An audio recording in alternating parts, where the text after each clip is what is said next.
I'm doing cool transitions, don't even just talk to me.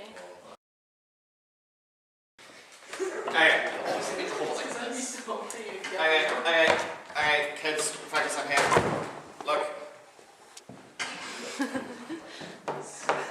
Okay, I'm fixing it. Okay, so what we're going to do is have a quick look at vector addition, and then we're going to tie this into reality by looking at how to apply this in real life, like flying planes, something like that. So adding vectors, the rule we need to know is that vectors add nose to tail, because a vector is an arrow, and that means it's got two ends. It's got like the nose end and the tail end, and so what we're saying is when we're adding vectors together, we're going to join them together by connecting the nose of the first one to the tail of the subsequent one. When we're trying to write what the answer is, we use a double arrow to mean like the resultant or the total vector. That's like the symbol that we use. Let's have a look at 3 plus 4. We're going to join them together nose to tail. So the 3 joins on to the 4, nose to tail. How much is the total? 7. And so the resultant, we're going to draw it from the tail of the first one right up to the nose of the last one. And I know that this seems really, really formal for how do you do 3 plus 4. But we need this level of formality to make sure it works when our vectors start going on weird angles, like is about to happen. So, first of all, before we get to weird angles, let's do 3 plus 4, but just look at what happens if they're not going in exactly the same direction. Shock, horror, we've got a 3, and we're going to add a 4 on. We're going to add something slightly longer in the opposite direction. And once again, the resultant, we draw it from the tail of the first one up to the nose of the last one. And that's going to give us the direction going that way, and the magnitude must be 1 ms minus 1. And that sort of makes sense because it's like saying 3 minus 4 and getting negative 1. So we're sort of happy so far that it makes sense because what we're doing is moving back and forth along a number line, and that's really familiar. Let's see what happens when we let our number line move in 2 dimensions. We've got a 3 plus a 4. We know we have to join them together, nose to tail. So we're going to take our 3 and we're going to join it on to our 4, nose to tail. The resultant, the total, is going to go from the tail of the first one right up to the nose of the last one. And we're going to do a double arrow because it's the resultant. It's not as obvious what the size of that is. How can we work out how much the size of that is? Pythagoras. So we can do the a squared plus b squared is c squared. So 3 squared and 4 squared gives us 5 squared. And so 5 ms minus 1. So this is really interesting. We've managed to go 3 plus 4 and get 7, and 3 plus 4 and get negative 1. And now we've got 3 plus 4, we've got 5. So, like with vectors, 3 plus 4 has a whole lot of options of what we can get as our result. What are we missing on this? An angle. So we always, because a vector has a direction, we always need to have an angle to show what that direction is. And that was meaningless in these first examples because they were all parallel to each other. But here, it's got a lot of meaning. How are we going to calculate that angle? Let's use normal trigonometry to do it, shall we? And that's a right angle there. And so let's use the numbers that we knew to start with. We knew the 3 and the 4. We haven't calculated those. We might have made a mistake calculating 5, so we won't use that one. We've got the adjacent side and the opposite side. And so using the tan, the TOA, is going to make sense. Tan theta is O over A, and so theta is going to be the inverse tan of O, 4 over A, 3. How much is inverse tan 4 over 3? Smaller than 45, and how much is it? 53 degrees. 53. Point one. 53 degrees.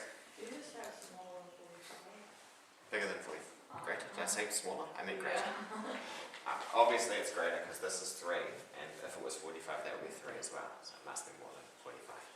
So I believe Isaac's 53, it's a plausible answer. 41. The answer's 41. We happy with that? Yeah.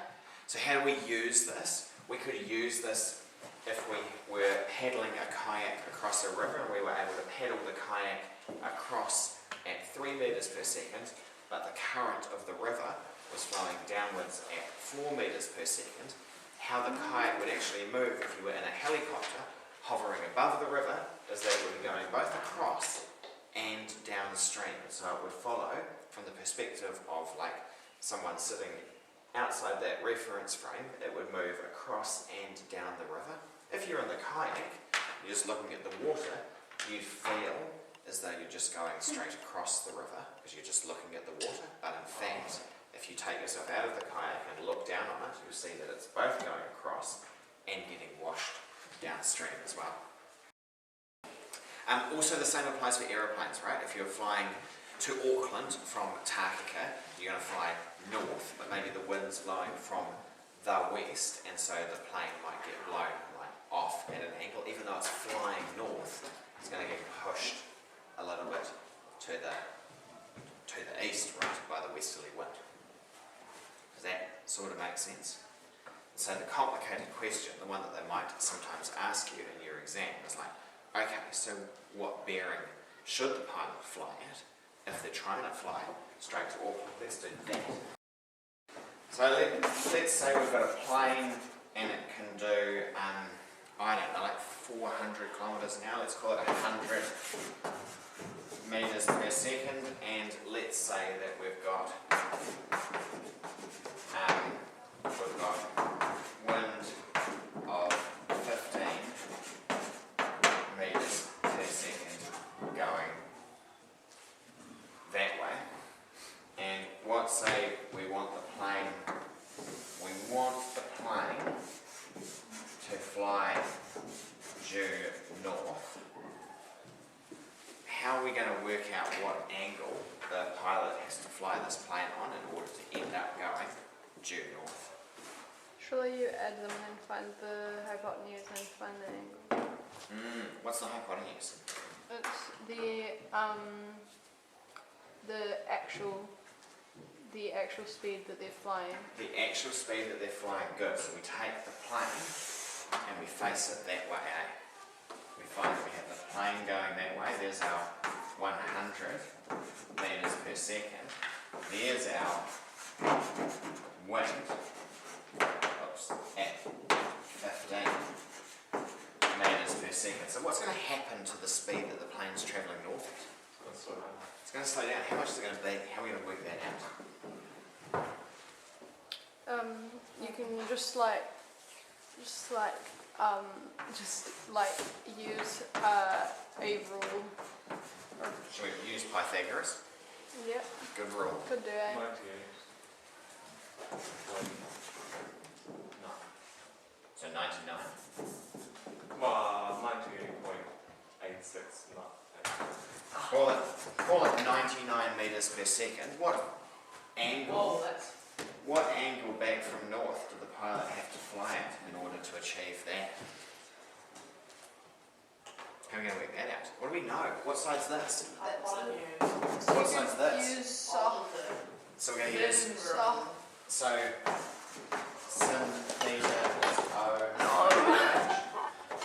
Theta is the anti-sine of 15 over 100. How much is that angle? Don't even worry. 8.6. Yeah. 8, so 9 degrees?